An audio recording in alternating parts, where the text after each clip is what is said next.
There are 3 cities in Peru that were inhabited in Inca times that are still inhabited today. Cusco is one of them. Another city that was inhabited in Inca times and still inhabited today is a town called Choquicancha, which means gold storage. And it is a small town way in the mountains. The third town that was inhabited in Inca times and is still inhabited today is this town, Ollantaytambo. Ollantaytambo is a very special town. It's a megalithic town. Perhaps it was built many thousands of years ago. It has many great doorways and super walls. Follow me and we'll explore some of the alleys of Ollantaytambo. Check out some of these huge cornerstone blocks here. It's truly megalithic city, Ollantaytambo.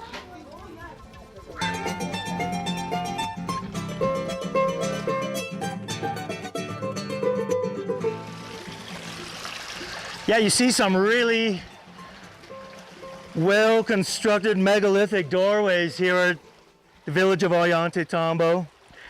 And like in Inca times, water flowed down the streets, just like here.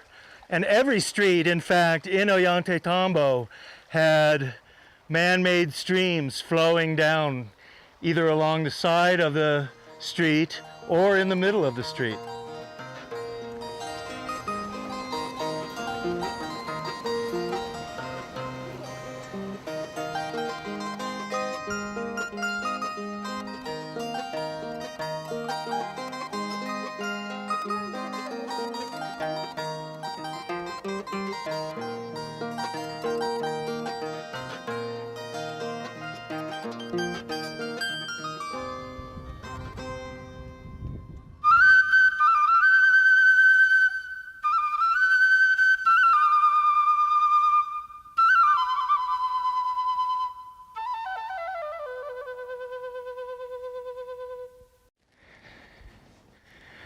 We've hiked up the terraces to nearly the top of the Sun Temple here at Ollantaytambo.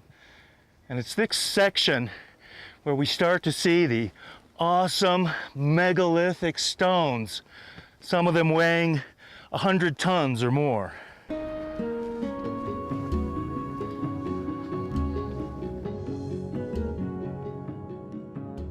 In an earlier episode on ancient technology in Peru and Bolivia, we showed how the builders of Ollantaytambo were the same builders who built Tiwanaku. And that was because of the keystone cuts that are found both at Tiwanaku and Pumapunku and here at Ollantaytambo. So we've returned here to Ollantaytambo in Peru to look at more evidence of ancient technology. So follow me through this ancient fortress to look at the credible evidence for ancient machining.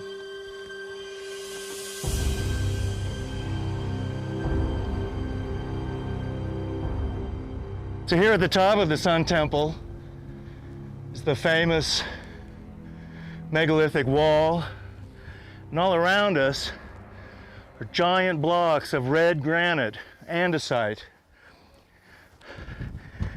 They've been hewn from a quarry up on this mountain many miles away and somehow dragged across the river and then up on top of this hill.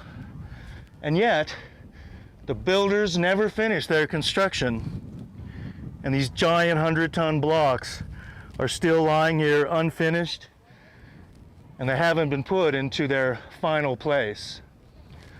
Something happened here that stopped the construction.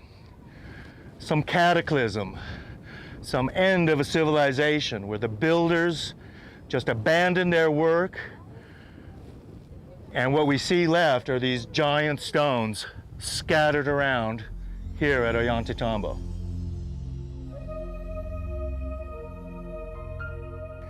As we come around here on the east side of the Sun Temple, again we see the large granite blocks, but then we see the crummy filler blocks with mud.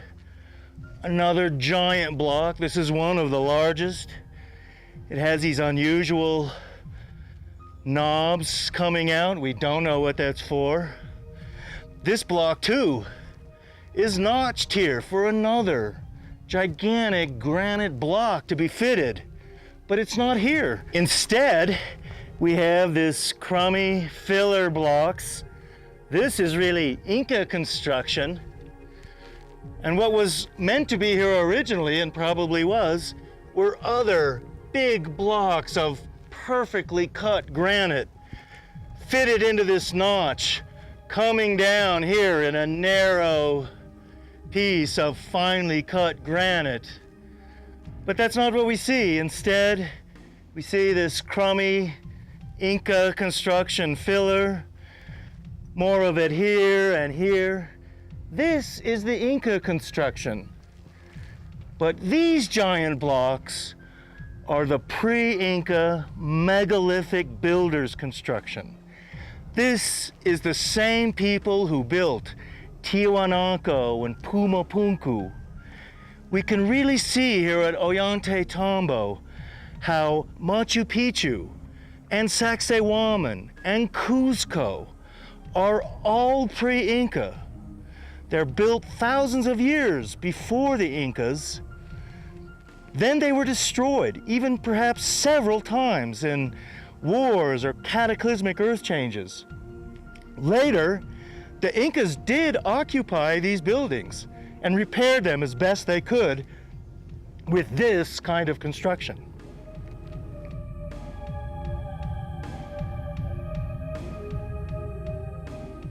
Here's the most famous wall here at the Sun Temple of Ollantaytambo. Giant 100-ton blocks of granite. And what's so unusual are these thin strips of granite that are filling in between the giant blocks. My theory is that at one time, most of the building had these giant blocks with thin strips of finely cut granite between them. But many of these thin strips have either been pried out by people or through earthquake activity, leaving gaps between the large blocks, although not here. And then they were later filled in with the crummy small stones that we see on many sides of the Sun Temple here.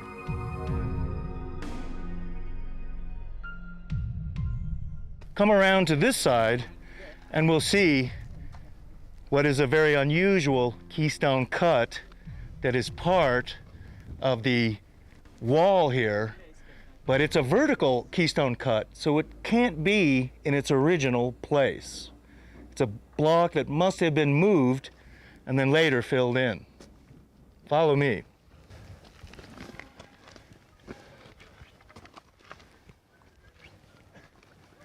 This wall was destroyed at some point, but then what happened was it was rebuilt by the megalith builders themselves. They, for instance, put this large block into place, and curiously, it has also a T-shaped keystone cut right here. However, this can't have been the original spot for this stone, or certainly it wasn't meant to be here, because these T-shaped keystone cuts would have had to have been on a flat surface so that the molten metal would have been poured into the keystone cut, and there always has to be a corresponding keystone cut on another block. So it appears that this building has been rebuilt twice. Once by the megalith builders themselves, who put this block in a second place from where it had originally been, but then later the Incas filled in this space between the large blocks with these small, crummy stones and even mud filling here.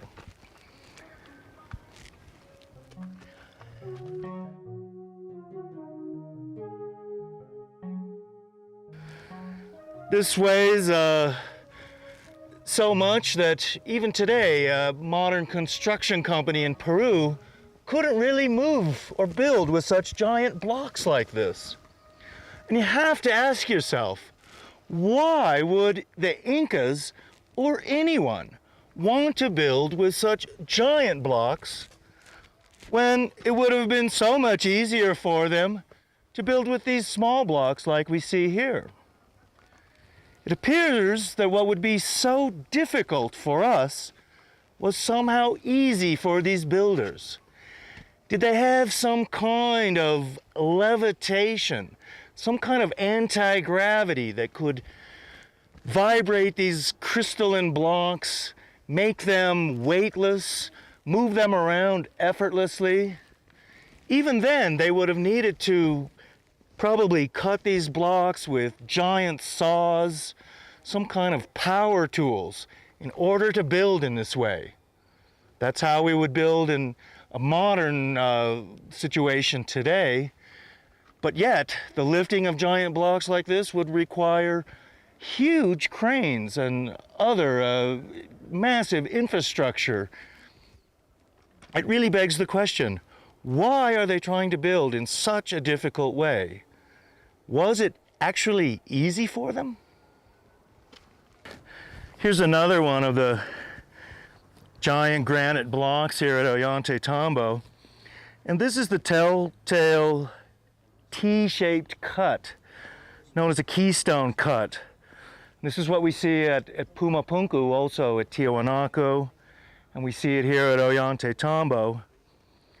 These unusual cuts are made in these giant blocks, and another corresponding T-cut would be on another giant block here, and then molten metals are poured into these keystone cuts.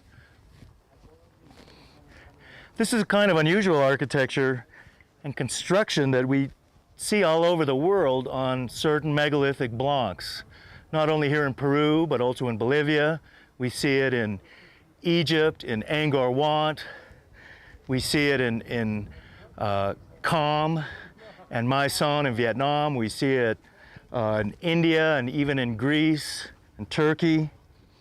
This is the sign of the ancient megalithic builders who were building around the world.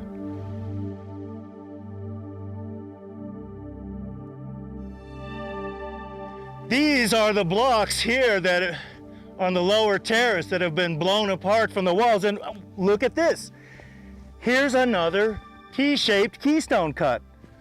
I hadn't seen this one before. It too is on a finely cut block. So this block, which has been nicely cut and dressed, very sharp corners, very smooth, and we see another keystone cut here at this far edge, right here. It too would have been, when originally placed, would have been turned so the keystone cuts would have been on a flat surface, and then they would have had to been fitted to another giant granite block with also a T-shaped keystone cut on it. These blocks themselves are evidence that the Incas did not build Ollantaytambo, but that this site was built thousands of years before the Incas, and the Incas later occupied this site and rebuilt as best they could some of the walls.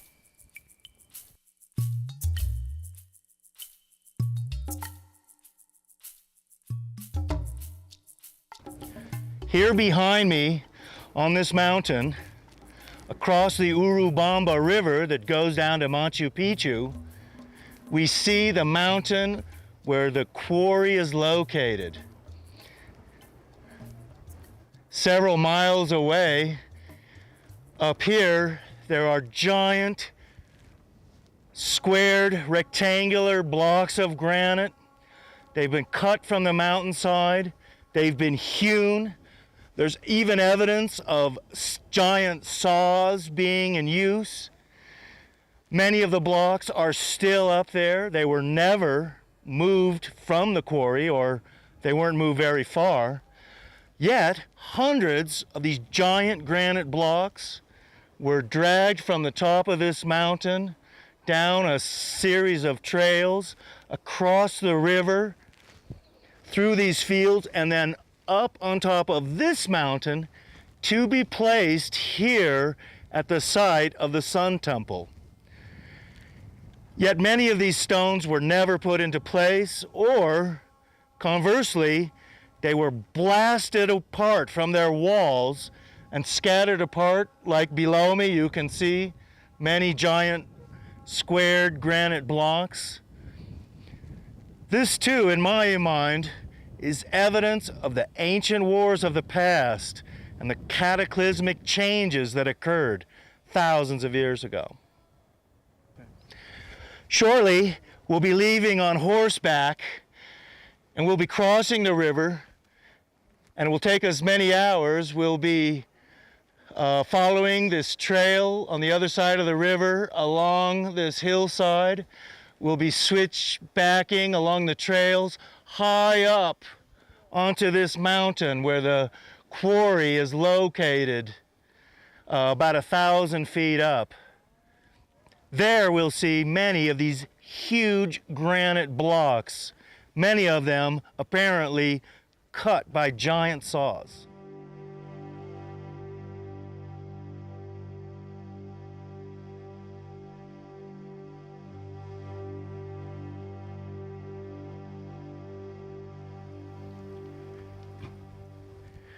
It's amazing acoustics here too, where sound carries a great deal. Even it was possible that sound was used for levitating and moving some of these blocks. Some of the finest stone construction work in the world, seen right here.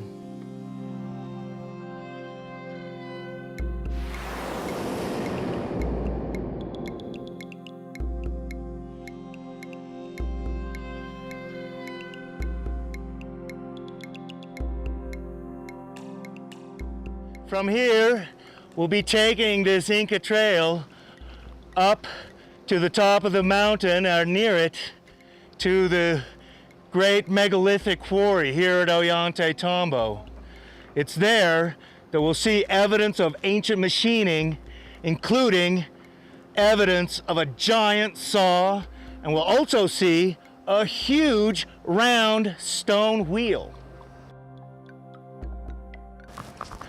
So now we're saddled up and we're headed up to Chakikata. Chakikata is the great megalithic quarry up on the mountain.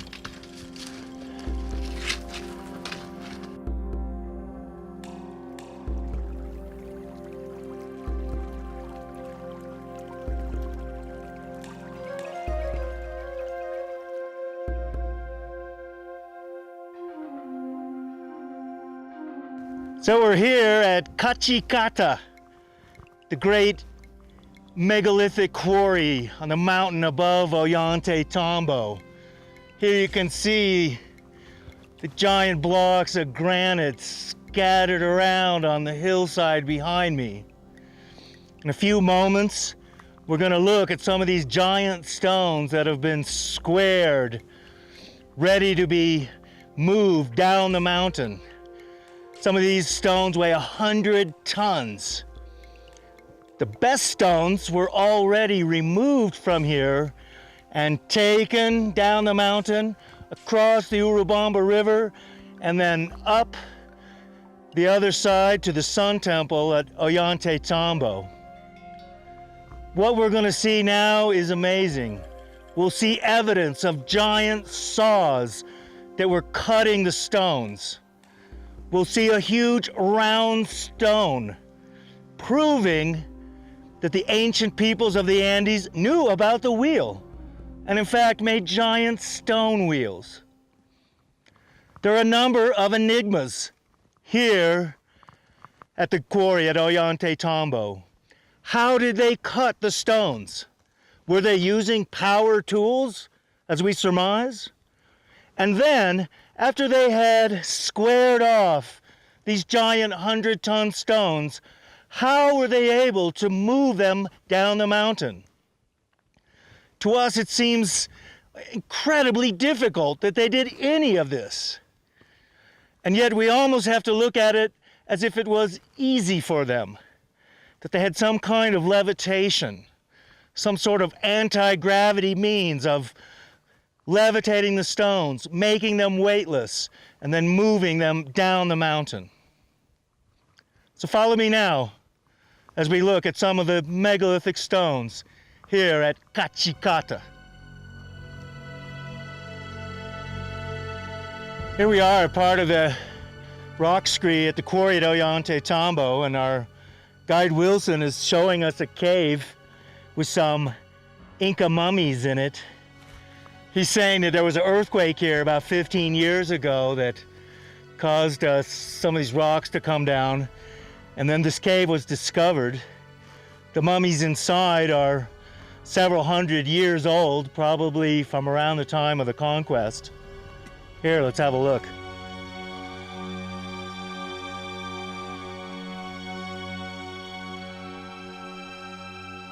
Here's an unusual stone here at the quarry at Ollantaytambo. This one here, you can see, very smooth here.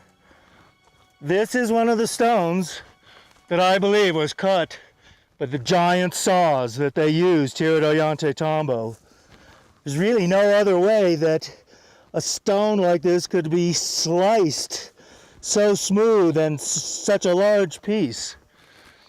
We'll see in a minute another stone in which the giant saws were cutting at it, only they stopped. This is a piece of granite that was sliced off, just like a piece of bread by a giant saw. Here's another stone that's been sliced by the giant saw.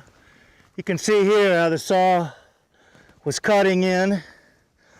This is a piece that broke off actually, had a natural crack in it.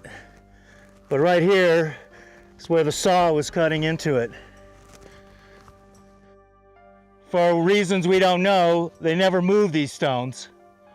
But of course, many hundreds of these giant stones were moved down the mountain and across the Urubamba River to the great fortress at Ollantaytambo.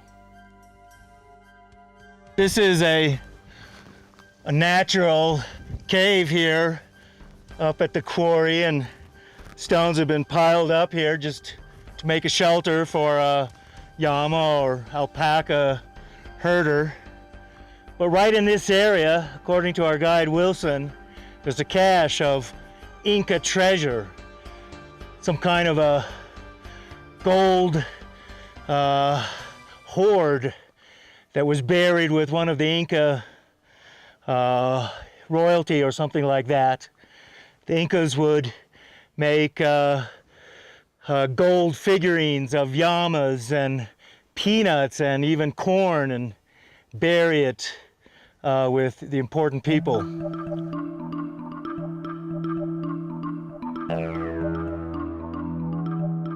And according to our guide Wilson, all of the stones at the Sun Temple of Ollantaytambo have come from this quarry, and this is a special type of stone that's only found here around this mountain. It's not found actually in the town of Ollantaytambo. It's a type of crystalline granite. And this kind of granite is not just very hard and heavy, but it's a kind of a granite that would resonate as well.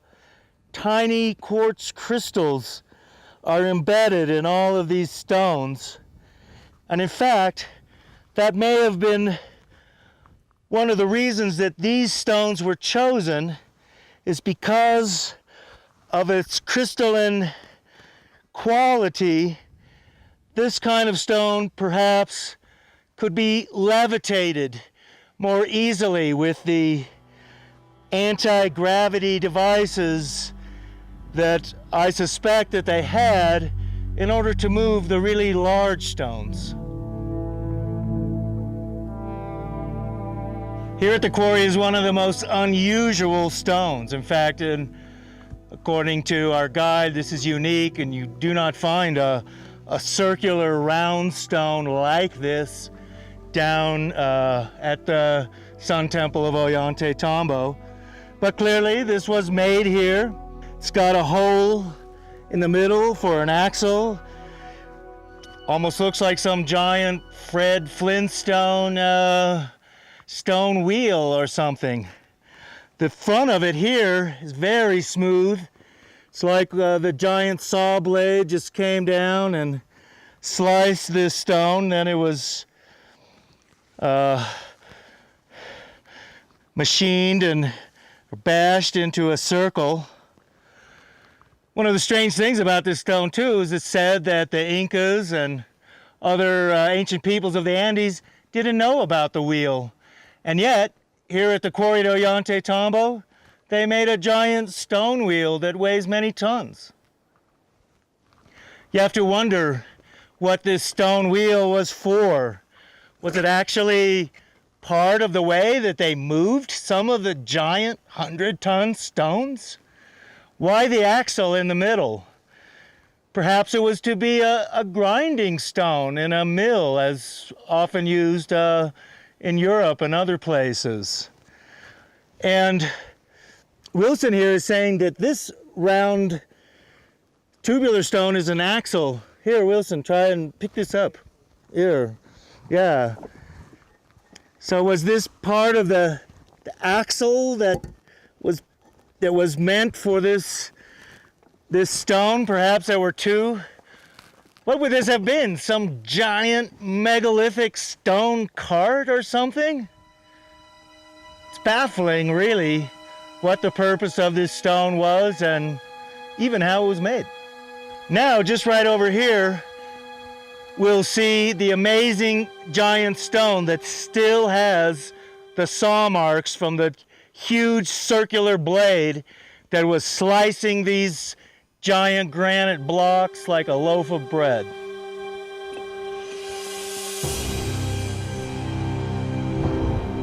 So it looks like with the giant saws here at the quarry, they began to square off this massive piece of 100-ton granite, even 200 tons.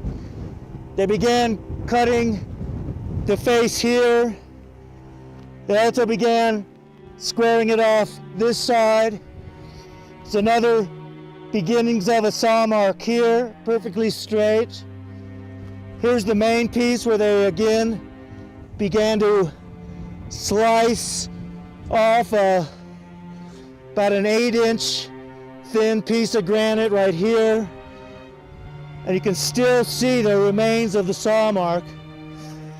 Also, the lichen patches on this stone are huge. In my estimation, this stone has been sitting here in the quarry for many thousands of years.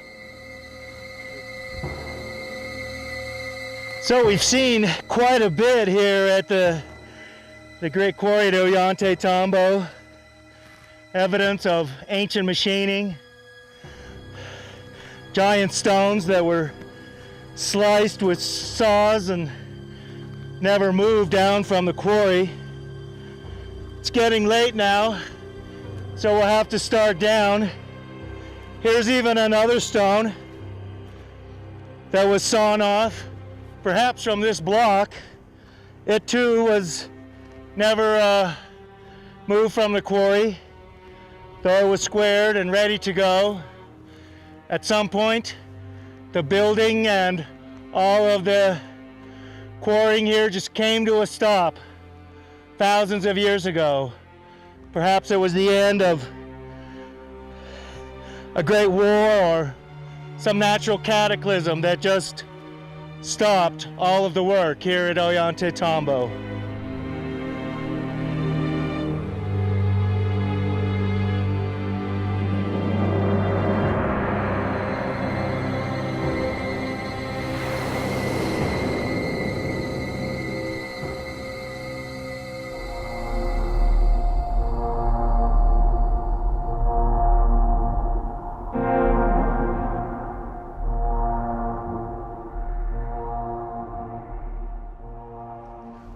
These are some of the giant walls at Sacsayhuaman, the megalithic fortress above Cuzco. The stone used here is limestone rather than granite, as at Ollantaytambo. In some areas, like here, earthquakes have begun to split the stone open, pulling it apart. But originally, and even in most cases today, the stones are perfectly fitted together. Plus they have this curious pillow shaping. We see this in other areas of the world, including the underwater stones at Bimini in the Bahamas, known as the Bimini Road of Atlantis. What's interesting too to note here at Sacsayhuaman with these massive walls is how they've done corners with stones that are coming around the corner, still perfectly fitted in these polygonal jigsaw patterns.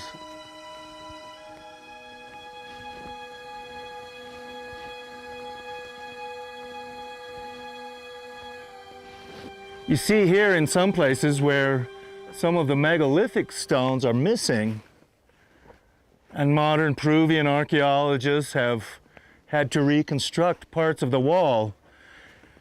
Yet even though today's archaeologists have at their disposal modern equipment, cranes, modern power saws and things like that, they still use very small stones to build, where in fact they would be replacing perhaps one or maybe two giant stones.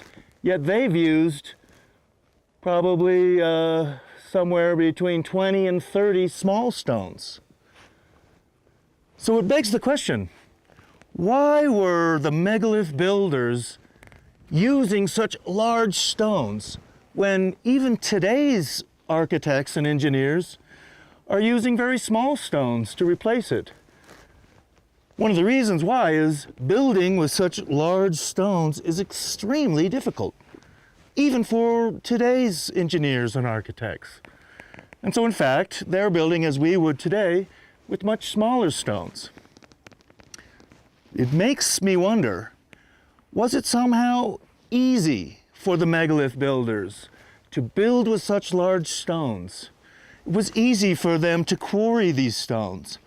It was easy for them to cut these stones. And then it was easy for them to move these stones and place them in these giant walls that we see today. Many archaeologists think that Sacsayhuaman was a pre-Inca building. And just as today in Cuzco, the modern Spanish are inhabiting buildings that were built long time before them, and the Spanish did not build those buildings. It's also a theory that the Incas also inhabited buildings that were already built, buildings such as Sacsayhuaman. This is one of the most famous walls at Sacsayhuaman, and it's famous because carved into the wall appears to be a serpent. And in fact, there are 7 holes here. 1, 2, 3, 4, 5, 6, 7. And it's thought by some people that what this corresponds to is the Kundalini energy that's talked about by the ancient Hindus. And the Kundalini energy goes through the spine and corresponds to 7 chakras in our body, and that this is the serpent with the chakras carved into this stone.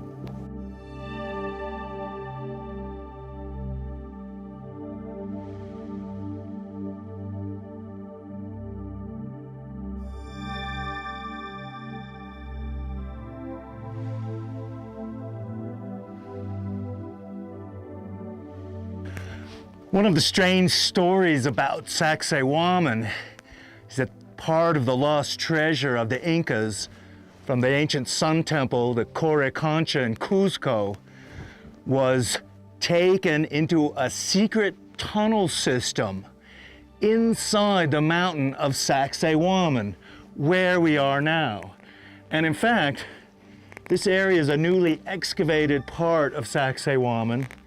I'm already underground here, and this is apparently one of the ancient tunnels that once riddled the entire megalithic fortress of Sacsayhuaman. So follow me, and we'll go inside the tunnel system of this ancient megalithic fortress.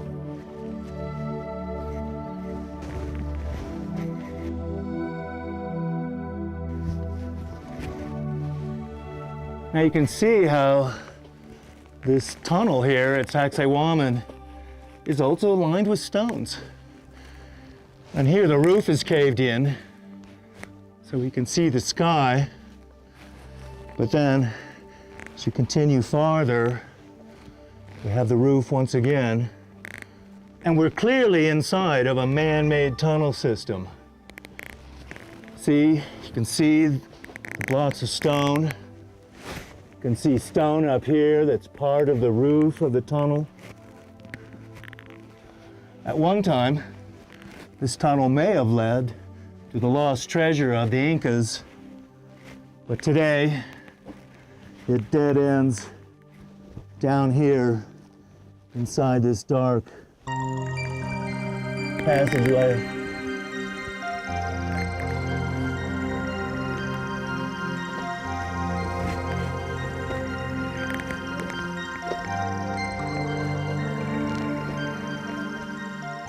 Here on this backside of the Sacsayhuaman fortress, you see also these curious stones that are carved out.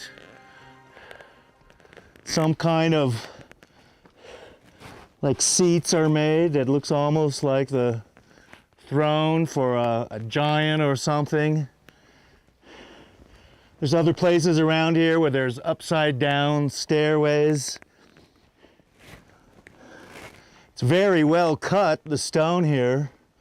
It almost looks like someone has taken a power tool or some kind of laser cutter and just cut out the stone, almost as if they were practicing.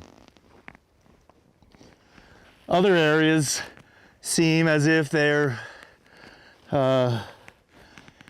for other giant blocks, such as this one, to be placed into various niches and things like that, where part of some structure would have been originally and now has been completely dismantled, possibly in some kind of cataclysmic earth changes or even some catastrophic war.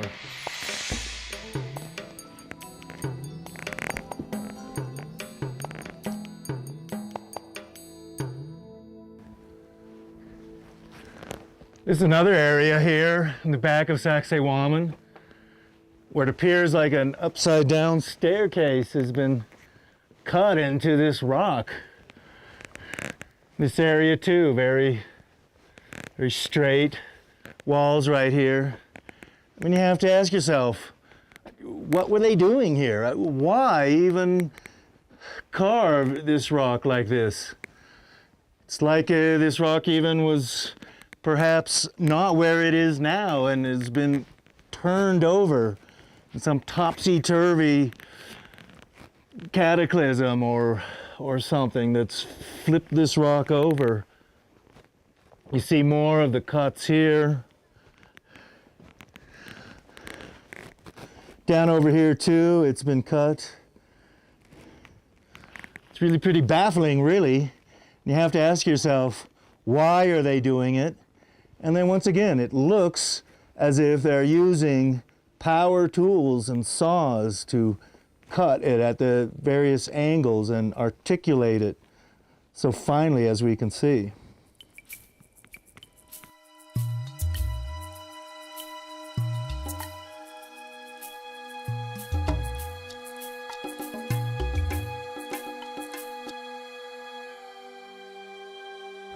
This is Cuzco, the ancient capital of the Incas. Just to the north of Cusco is the Sacred Valley, and this has the cities of Calca, Yucay, Urubamba, and Ollantaytambo. Through the Sacred Valley goes the Urubamba River. That river flows farther down into the high jungle to Machu Picchu, also a megalithic city like Cusco. All around Cusco are many fascinating megalithic sites. It's one of the great cities of the world, and today it's the #1 tourist spot in all of South America.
We're here at the main plaza in Ica, Peru. And here in this plaza is the central plaza here in Ica, Peru. And in fact, one of the strangest museums in the world is the Museum of Dr. Cabrera right here. Follow me as we go inside. It's closed most of the time, and it's only open now by special appointment. Most of the people here in Ica have heard of this museum, but they rarely go inside here. Follow me into Dr. Cabrera's Cabinet of Curiosities, one of the strangest museums in the world.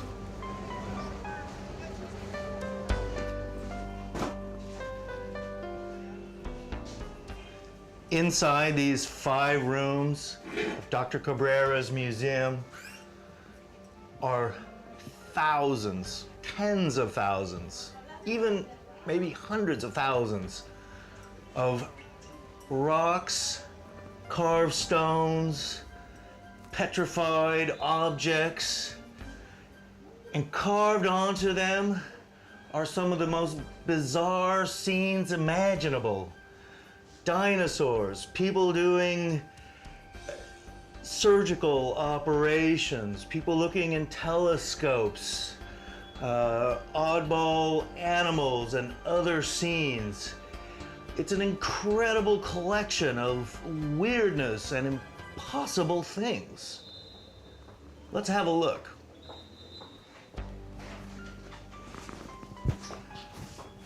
Here's the doctor himself. He passed away some years ago, and now it is his wife who still runs this private museum here in Ica. Dr. Cabrera would sit here at his desk among his many stones. He was the ancestor of one of the founders of this city in Peru. Dr. Cabrera was a very well-known citizen here in Ica. He was a surgeon, was a wealthy landowner, and he was a collector of the very strange rocks that are found nearby. These rocks in Ica were actually found at a nearby town called Acucaje. They come from a secret underground area, according to the doctor.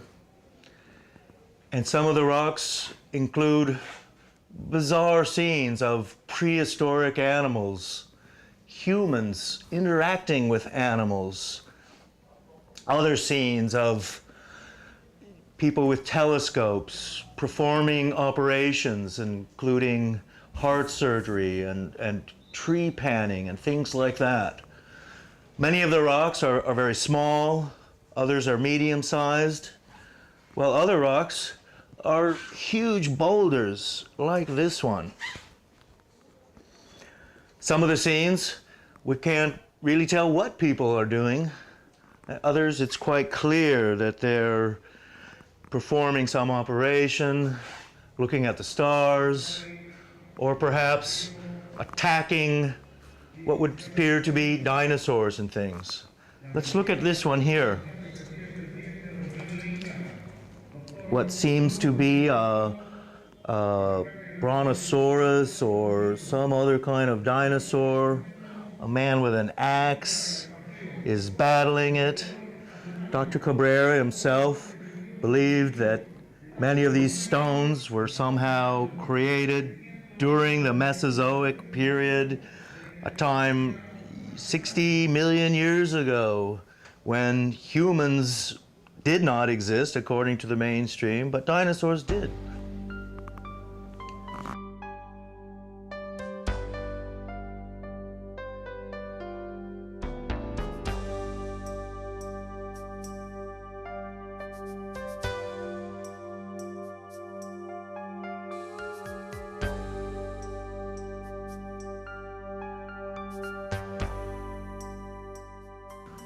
Here in Dr. Cabrera's office, he's got many photographs of his expeditions and some of the famous people who've come here to meet him and see his museum, and including Shirley MacLaine, the actress here, photo taken in probably the late 1970s with Dr. Cabrera.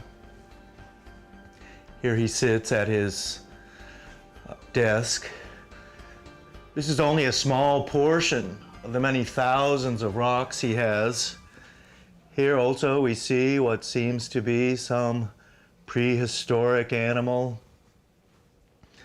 Also another man here riding on some kind of stegosaurus.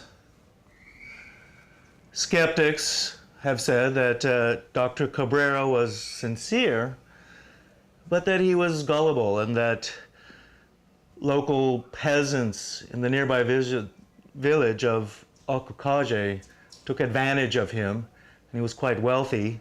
So he would pay them a small price for each of these rocks that they found.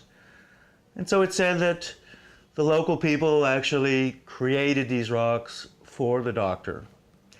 The doctor himself, though, believed that all of these rocks were genuine, although a few might have been faked.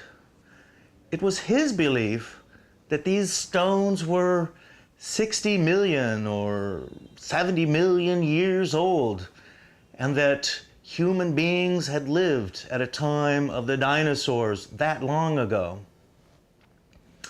Other researchers who believe that the stones here in Dr. Cabrera's museum are authentic, their belief is that dinosaurs didn't become extinct 65 million years ago, and that dinosaurs somehow managed to survive down through the ages to the time of human beings, and that perhaps these stones are only 10,000 years old or 20,000 years old. And much like the Loch Ness Monster or the Mokele Mbembe in the Congo, we have stories of giant saurians living throughout the ages in small numbers and still surviving.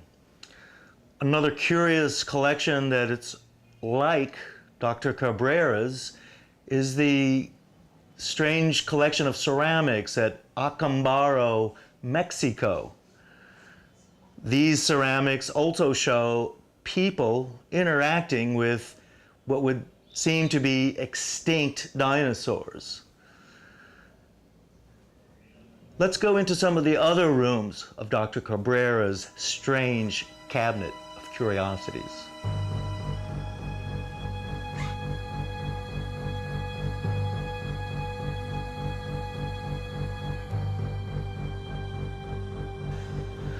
One of the strange stones seems to show two people inside of a wheeled vehicle, and it's being drawn by a horse. Horses weren't known in South America until the time of the Spanish conquest, so perhaps this is an indication that these stones were made more recently. Some of the stones are figures at Nazca, such as the monkey with the spiral tail, the spider, the condor, some of the other familiar figures that we can see from the air at Nazca. Were the figures at Nazca also ancient figures from the time of the dinosaurs, as Dr. Cabrera believed? Or again, perhaps the dinosaurs lived in South America up until relatively modern times, like 10 or 20,000 years ago. Or, as many people suggest, the entire collection is a fake, a hoax that was pulled on Dr. Cabrera.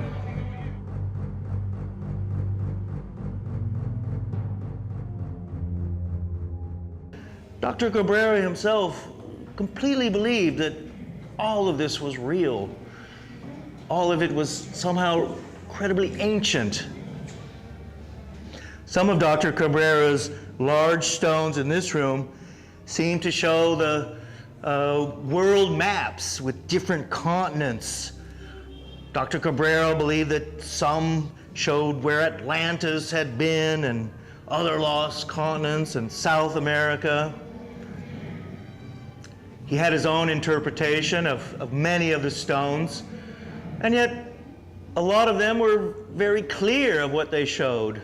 Prehistoric animals, people interacting with them or each other. Yet some of the stones show things that are very obscure. We don't know what their really meaning was.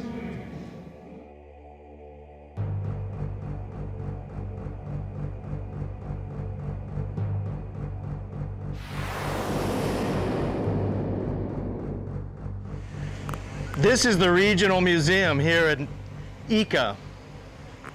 Inside are artifacts from the Paracas culture, the Ica culture, the Nazca culture, including some of the most unusual skulls of cranial deformation seen anywhere in the world.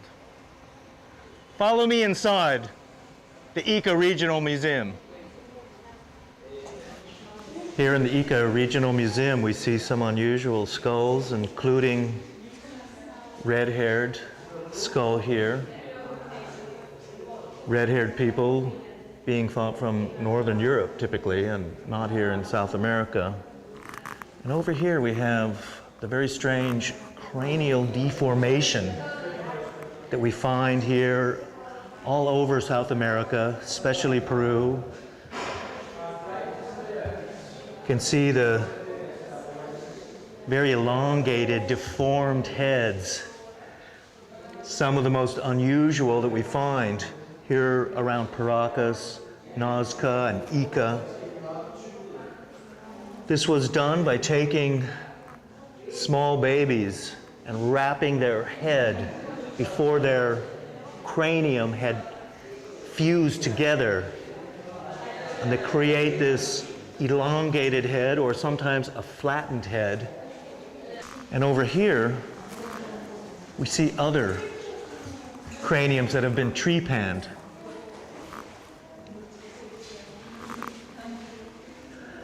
Their heads are elongated too and deformed in many ways, but then they've had their skulls cut open while they were alive.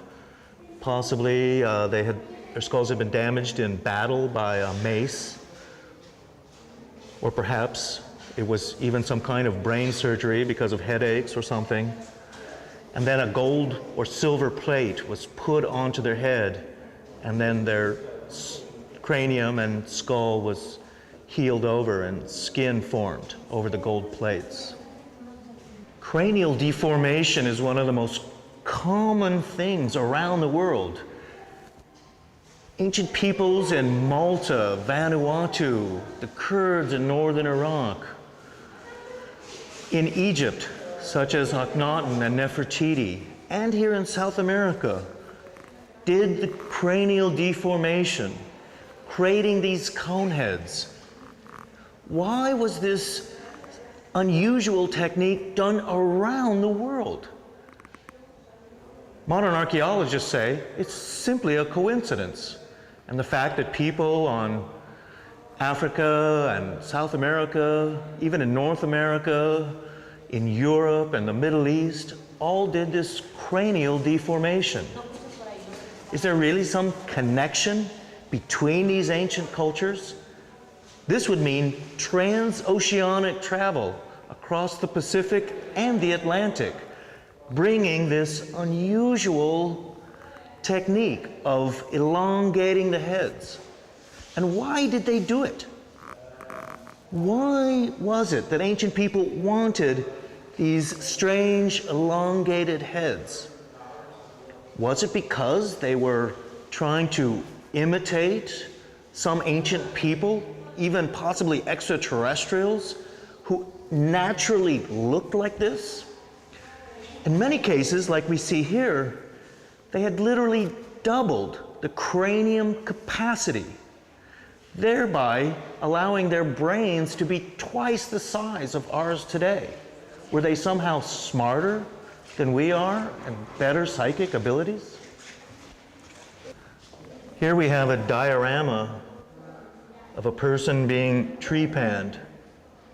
It's quite possible that he's a conehead with cranial deformation, and for whatever reason, his scalp is being cut away and bones in his head are being cut out.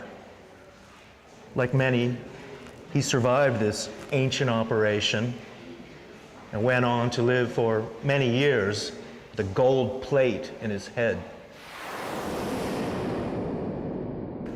Here we have the rare Inca quipus. The Incas were said to not have writing. It's also said they didn't have the wheel either. What they did have were the quipu, these knotted ropes. And each knot and strand had a special meaning. They could use it for counting, for sending messages, communicating through long distances. And this was the way that the Incas kept records. Some quipus are incredibly large and long because of their complicated messages. Hiram Bingham, who discovered Machu Picchu, writes in his book that there was a legend that the Incas did have writing originally. But what happened was there was a plague going throughout the Inca Empire, and priests came to the Inca, the king, and they said that the cause of this plague was writing and the trafficking of books. At that time, according to Hiram Bingham, the Incas forbade any kind of writing and then switched to the unusual quipu system of keeping records on knotted ropes. Here at the Regional Museum in Ica is actually a copy of the Nazca lines on the Nazca Plain. So you can get kind of a good perspective on how they look. It's just a copy, but right now, we're off to the real thing, the lines at Nazca.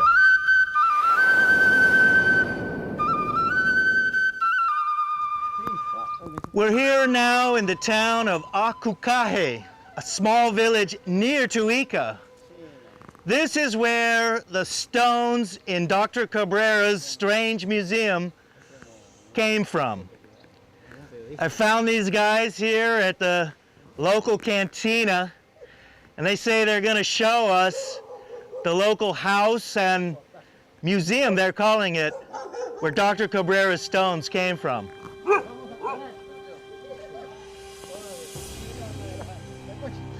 We're walking through the town of Acucaje with my friends. We're going to find the source of Dr. Cabrera's stones. That's our plan. We're here at a man's house in Akukahe, a very small village near to Ica, between Ica and Nazca actually. We've just met Arturo, who is the caretaker of this museum, and he says he's going to show us some of the rocks that came here from this secret place in Akukahe, and this is supposedly the origin of all the rocks that Dr. Cabrera has in his strange museum in Ica. Arturo is going to show us some of his inner rooms here. Aquí. Wow. Aquí pues se ha rescatado un resto fósil. All right, what he's saying is that there is a mountain nearby here, the Cerro Las Lomadas. The Cerro Las Lomadas, the mountain of Las Lomadas, and there at that place are these fossils of these prehistoric animals, and he's saying they're 300 million years old.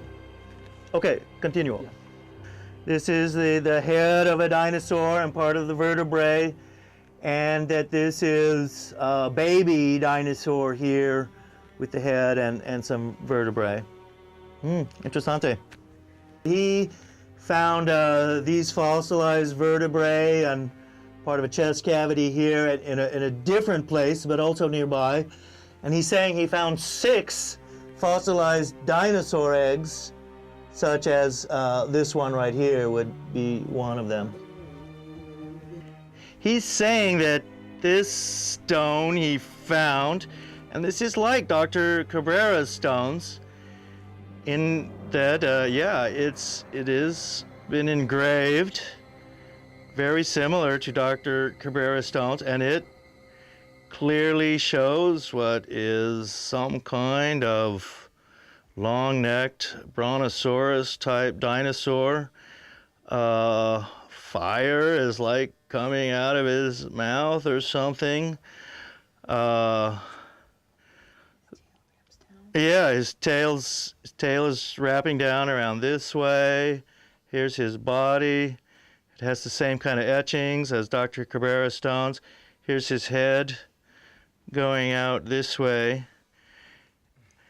So he's saying also that this stone is an authentic stone that he found. He's saying it's Neolithic.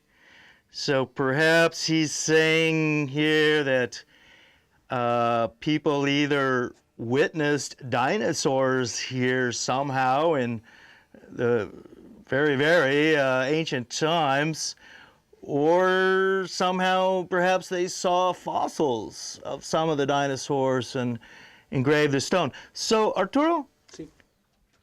¿Usted no engravó esta piedra? ¿Usted? No. Todos los restos que vemos acá en este museo son netamente originales, ¿ya? Con esto más bien acredita y refuerza que en Okukaje sí han existido piedras, debido a esta piedra que se ha podido rescatar. Es la única piedra que hasta el momento se ha podido rescatar y que se encuentra en este museo. Okay. So I asked him if he made this stone, and he's saying no. He's saying this is an authentic, original stone that he has found in this area, like these other fossils. So, Arturo, Sí. ¿Usted vender piedras por Dr. Cabrera en años antes? Mi tío Basilio Uchuya. Mi tío Basilio Uchuya trabajó con el señor Cabrera. Ellos, mejor que nadie, conocen su proyecto. Yo simplemente defiendo el proyecto que he hecho, yo en persona. He hecho el proyecto. Pero sí, con esto mostraría que las piedras del doctor Cabrera, de tener piedras originales, sí puede tener piedras originales. Pero lo que yo no puedo asegurar, que si todas las piedras que tiene en el museo son reales. Eso sí no puedo asegurar. Pero de haber encontrado, sí han encontrado piedras. Debido a esto que me acredita, que sí han existido. Que sí han existido piedras y hay piedras. Pero lo que en el doctor Cabrera existe en su museo, yo no puedo decir si todas son originales o no. Eso sí. Okay. So he's saying that a man before him was selling these stones to Dr. Cabrera. According to him, he thinks that many of the stones are authentic, but perhaps many are fake. He's saying he doesn't know whether all the stones in Dr. Cabrera's museum are authentic.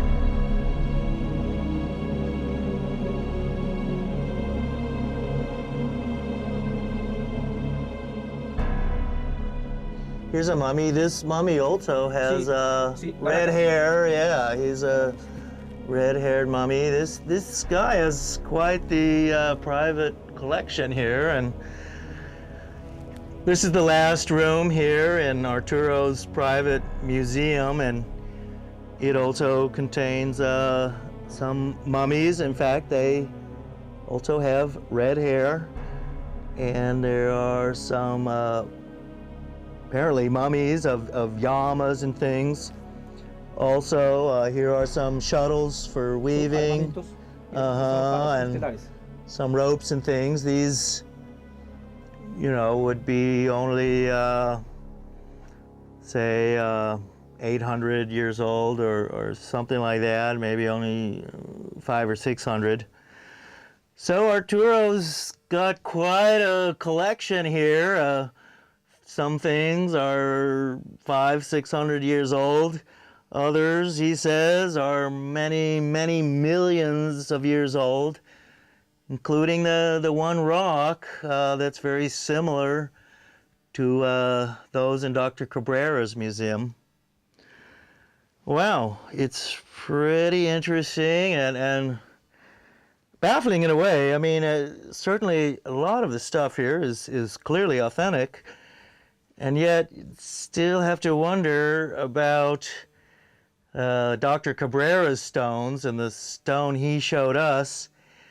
Arturo's basically saying that the dinosaurs around here lived 65 million years ago, but that they survived down to Neolithic times, say 20,000 years ago or so, and that they got smaller and smaller, so they weren't the same giant dinosaurs. So it's his theory, which was different than Dr. Cabrera's, that people weren't living 65 million years ago, but rather dinosaurs somehow survived in this area, and that it would have been a different climate, and that people were somehow witnessing real reptiles. Well, Arturo, muchas gracias por eso. Gracias.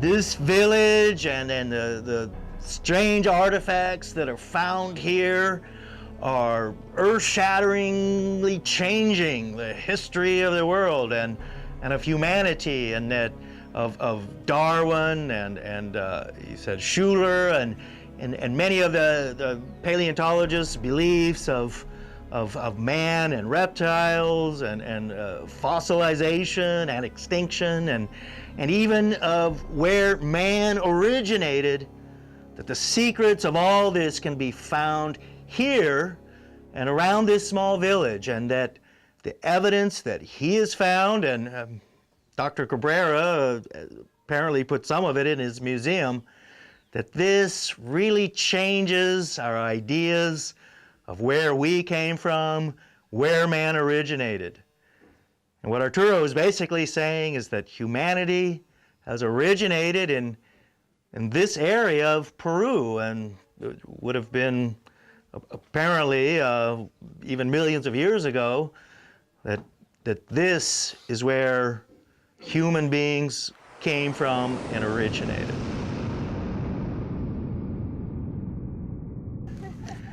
So we've seen the strange museum here at Akukahe. small village near Ica. This is the village where Dr. Cabrera's bizarre collection originated from. He was paying villagers to collect these stones for him. Some of the stones apparently are authentic, while others of the stones were apparently replicas and fakes that were sold to Dr. Cabrera. We may never really know the truth of the origin of Dr. Cabrera's strange collection and how authentic or fake it was, and just exactly what Dr. Cabrera knew.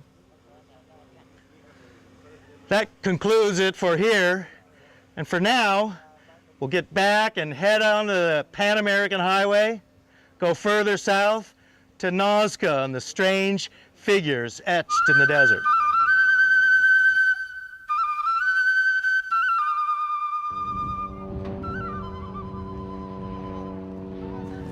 We're here at the famous Nazca Plain.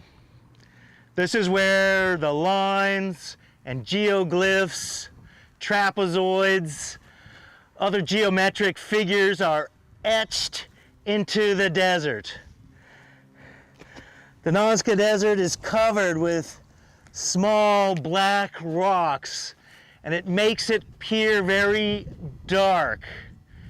The way the ancient peoples made the lines at Nazca was by scraping away this top layer of dark rocks and exposing a shallow line or groove that was very light colored.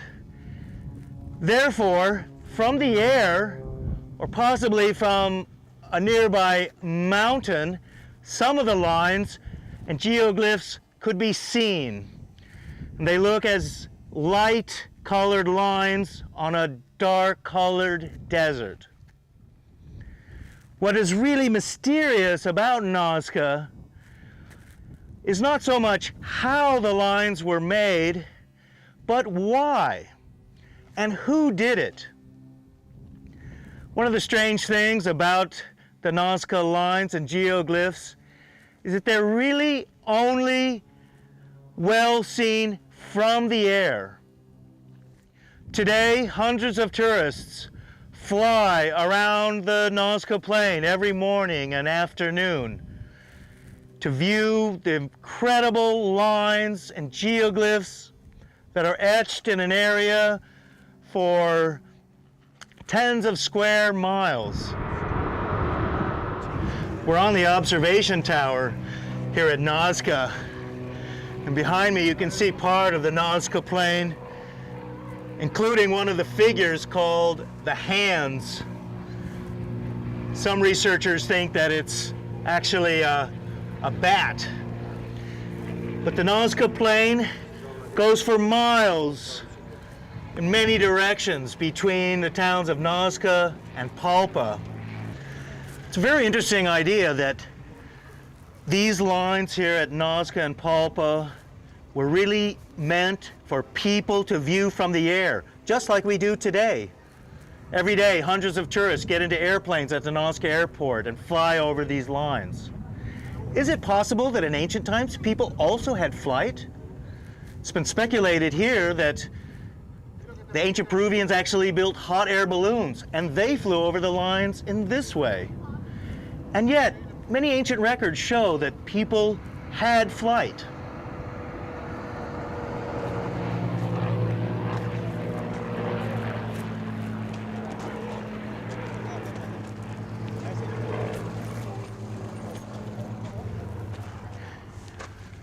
Some of the lines here at Nazca start from these rocky hills. The lines begin here and they go out for miles out into the desert. There they intersect with other lines and trapezoids. They also cross giant figures of spiders and condors and flamingos and spirals and other things. It's a giant mass of strange trapezoids, lines, and geoglyphs. And what their purpose is remains a mystery.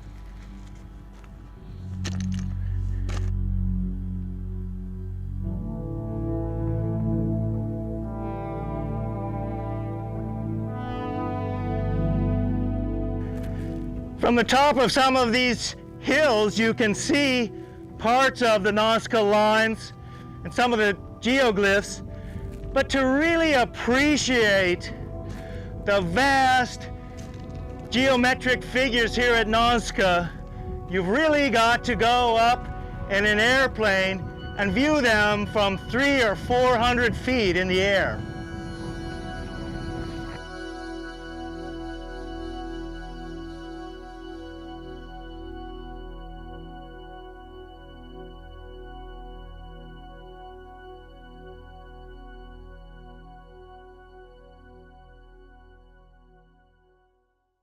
Well, we've been able to see portions of the Nazca lines from this hilltop, but now it's time to go to the airport and get into an airplane and fly above the many figures and mysterious lines that we can only see from the air.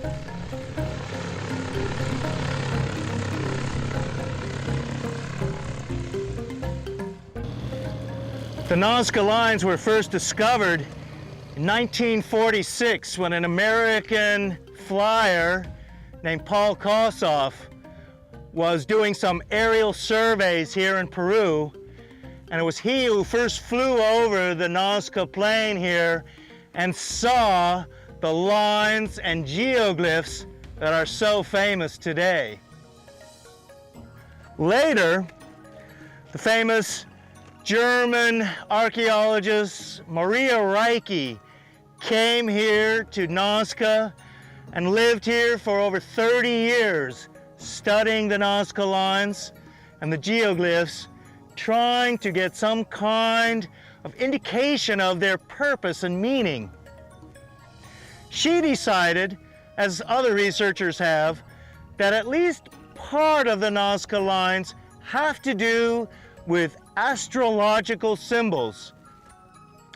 They believe that certain of the animal figures that are on the ground are reflections of constellations in the sky.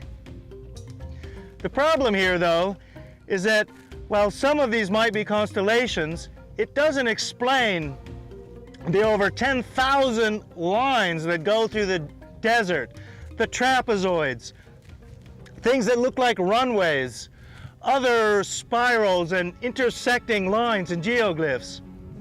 What was their purpose? We're here at the Nazca airport, and we're going to interview Eduardo Haran, one of the well-known pilots here at Nazca, and he's the discoverer of some of the glyphs. We're going to ask him what he thinks about the Nazca plain and about some of his latest discoveries. Welcome to Nazca in this moment. And I flew over the Nazca lines for 31 years. I discovered in the last years 354 designs. My first discovery is in 1991. And the last discovery is 1 month ago, no, in Ica. It's a big condor, it's a beautiful, beautiful Paracas Cavernas style. And I talked to my friends in the Peruvian Culture Institute, no, and confirmed this new discovery. No? It's at Paracas Cavernas. It's all to Paracas necropolis, probably 500 years BC. Yeah? It's very nice. All the lines, in my opinion, is the rituals. No? The people need water, okay. It's the rituals for the sun, moon, the ancient gods, and especially the condor. Why? The condors announce the water is coming to the coast. No? And it's the next period for the agriculture and for the life need the water. It probably is the only rituals, no, for this purpose. Now it's possible the ancient Nazcas use the textiles with feathers for the big kites, no, and fly over the lines. No, as the scientists said, why not? Okay, but I remember the conference in Mexico 10 years ago. And it's a little, it's a kite, 12 years, I don't remember exactly, and said me, hey doctor, excuse me, no, the ancient Nazcas don't see the lines in this life. The ancient Nazcas die and the spirit is up and see the lines. And for me it's plop, no, plop, I can't believe it, but it's, why not, you know? could humans also have had flight? I mean, like today we have airplanes and airships and, of course, big kites. And could humans have had somehow flight in ancient times too? Oh yes. For me, you remember the legends, you know, and the Inca legends too, no? And say the Incas have the big wings, no, and fly all over the territories. Okay, we have the many legends. No, why? It's possible. Yes, for me it's possible.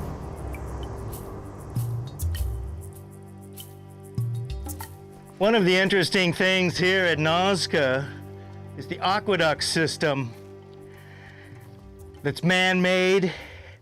It's deep underground.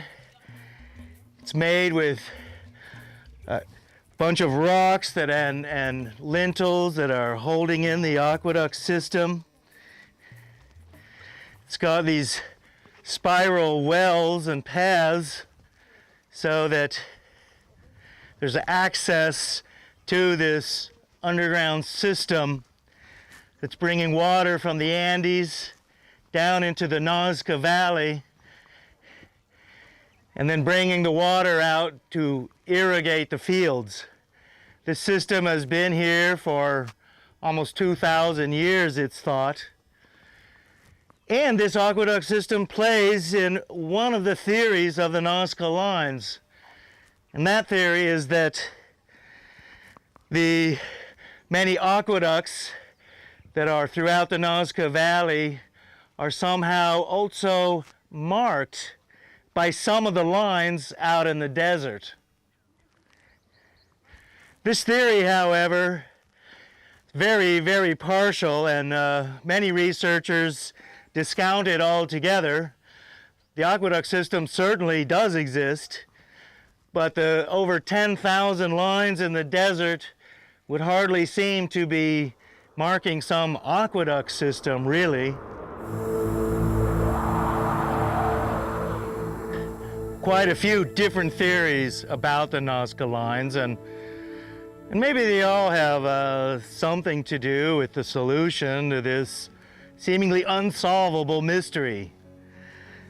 We've got the talk of astronomical alignments and geoglyphs that are constellations on the plain.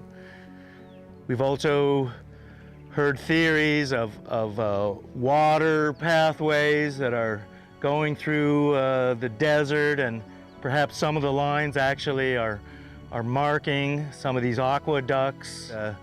The lines were for various rituals that had to do with the annual coming of the water. And then we hear what are really the more intriguing theories. The ideas that the people here could actually fly in giant man-lifting kites, perhaps in some kind of primitive balloon technology, or even the ideas that somehow extraterrestrials were coming here, or that even ancient man had the ability of flight, the use of vimanas. Eduardo told us about the many legends of the birdmen of the Incas and how they could fly. So here we have the whole concept of ancient technology and the ancient technology of flight. Nearly everyone agrees that the geoglyphs and the lines and the trapezoids and the spirals and other strange figures on the Nazca Plain were meant to be seen from the air. Were they meant to be seen by vague gods in the sky who could be seen in the stars? Or were they flesh and blood gods who had flying machines and could fly over the plain? One thing is for certain, the Nazca Plain is like a giant canvas in the desert in which all these lines and figures and geometric trapezoids are etched onto this vast landscape. The question remains, though, who was it for?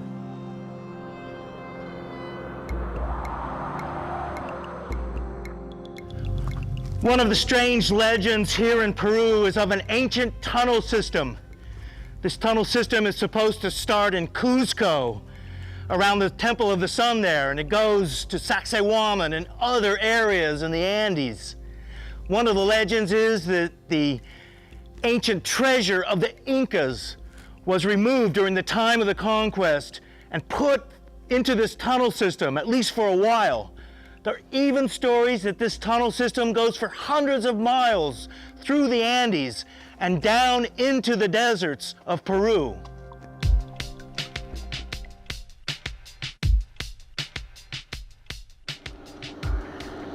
Well, we're on the Pan American Highway going through the desert towards Ica, and we've stopped here at this roadside attraction called the Freedom Park. Freedom Park here kind of shows you that you can have a museum out here in the desert just about anywhere you want, really.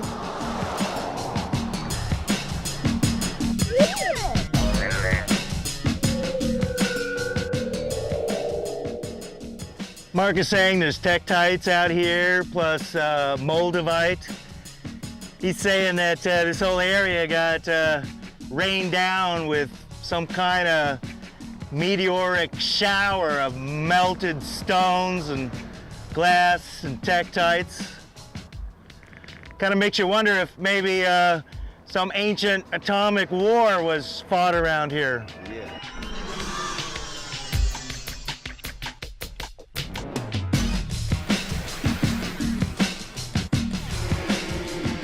So Mark here is telling me that he knew Dr. Cabrera, who passed away in 2001 in Ica, where we just were, and visiting his museum. So, I mean, you think he had his own ideas and theories that he wanted to, you know, show to people, but so he had the rocks made to demonstrate. Yeah, he had to complete the chain of the story in any way. So, did he believe then that humans and the dinosaurs lived together or something like that? Well, I believe part of the story, maybe not humans exactly, but people from outer space have been here a long time ago, maybe watching the dinosaurs here, and someone could draw it on, but maybe it's true, maybe it's just fiction. So, but what about his book? He wrote also that book, Message of the Ica Stones. Yeah. Well, the book is, like I told you, maybe in his mind when he told me this book's gonna be in a movie someday, maybe in the future. So I think he had. He wanted idea. his book to be made into a movie then, and that's what he thought. Yeah. Okay. Yeah. And he had his own ideas of flying saucers and Nazca and things like that, right?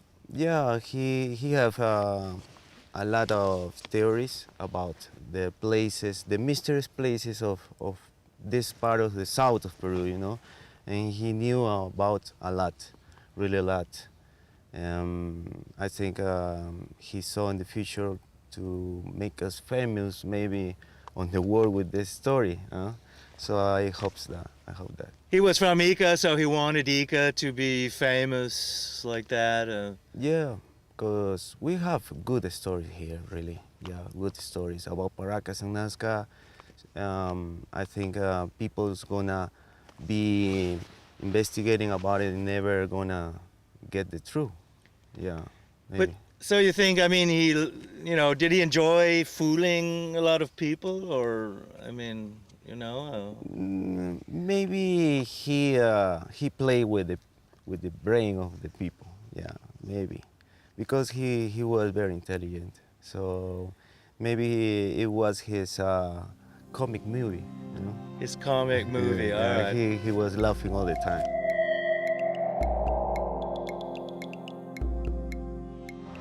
So you never really know what you're gonna find out here in the deserts of Peru. We've seen a lot of strange stuff on this trip. We saw Dr. Cabrera's strange cabinet of curiosities. We saw the weird cone heads in the Eco-Regional Museum. And then we saw the strange geoglyphs and lines at Nazca. It's been a long, strange trip. But if you do happen to come here to Peru, be sure you occasionally stop at some of the strange things that you find along the highway.